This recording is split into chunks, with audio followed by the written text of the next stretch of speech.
వాళ్ళు మతిభ్రమించినట్టు పదవిని నిలబెట్టుకోవడం కొరకు ఒకడు, పదవిని తెచ్చుకోవడం కొరకు ఒకడు పోటీ పడుతూ ఒక వేట కుక్కల్లాగా ప్రవర్తిస్తూ ఉన్నారు.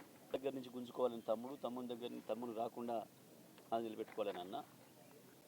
కేసీఆర్ని ఎవడెక్కువ తిడితే వాడు మనవాళ్ళం అనిపించుకుందామని చెప్పి రేవంత్ రెడ్డిని అయితే వీళ్ళు కాదన్నారు ఆనాడు. వాడు 25 కోట్లు పెట్టుకొనుకున్నాడు, ఇది తెలుగు కాంగ్రెస్ చేసిండు, సైకిల్ కాంగ్రెస్ చేసిండు అని మాట్లాడిన వీళ్ళు ఇవాళ పొద్దున్నే పోయి ఇద్దరు పోటీపడి రేవంత్ రెడ్డి బూట్లు ఒకడు గుంజుకొని తుడుస్తున్నాడు అనే విషయం ప్రజలందరూ కూడా చర్చించుకుంటున్నారు. రేవంత్ రెడ్డి ఆఫీసులో అటెండర్లు చర్చించుకుంటున్నారు.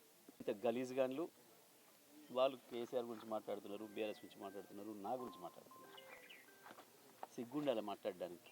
రాజకీయాలని వ్యాపారమయం చేసి దళారీల్లాగా పార్టీని నమ్ముకొని వీళ్ళమ్ముడు పోయి పార్టీని నమ్ముకున్న కాంగ్రెస్ కార్యకర్తల్ని మోసం చేసిన చీటర్సు వీళ్ళు మాట్లాడతారు మా గురించి.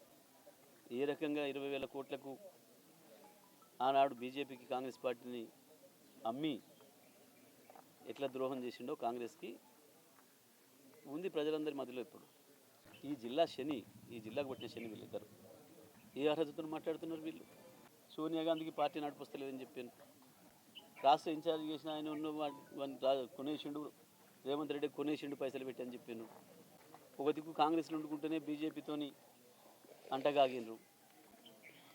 పదవుల కొరకు పైసల కొరకు పార్టీలను అమ్ముకునే వీళ్ళు, వాళ్ళు అమ్ముకునే విధవలు వీళ్ళు. కేసీఆర్ గురించి మాట్లాడారు. కేసీఆర్ కాలి గోటిని కూడా పుట్టుకునే అర్హత లేని వాళ్ళు వీళ్ళు. వీళ్ళ నాయకుడే లిల్లీ పుట్టు, అందులో సందేహమే లేదు. దీని ముఖానికి దాని అర్థం కూడా తెలియదు. వెంకరెడ్డి అంటోనికి 100% లిల్లీ పుట్లు వీళ్ళు. కేసీఆర్ అనుభవం ముందట, కేసీఆర్ కమిట్మెంట్ ముందట, ప్రజల పట్ల కేసీఆర్కు ఉండే ప్రేమ ముందట గీ దళారీలు, గీ బ్రోకర్లు, గీ వీళ్ళు లిల్లీ పుట్లు కాకపోతే ఏమవుతుంది? ఉందా 120 రోజుల పరిపాలనలో ఒక్కటంటే ఒకటి ఏదన్నా ప్రజలకు పనికొచ్చే మాట?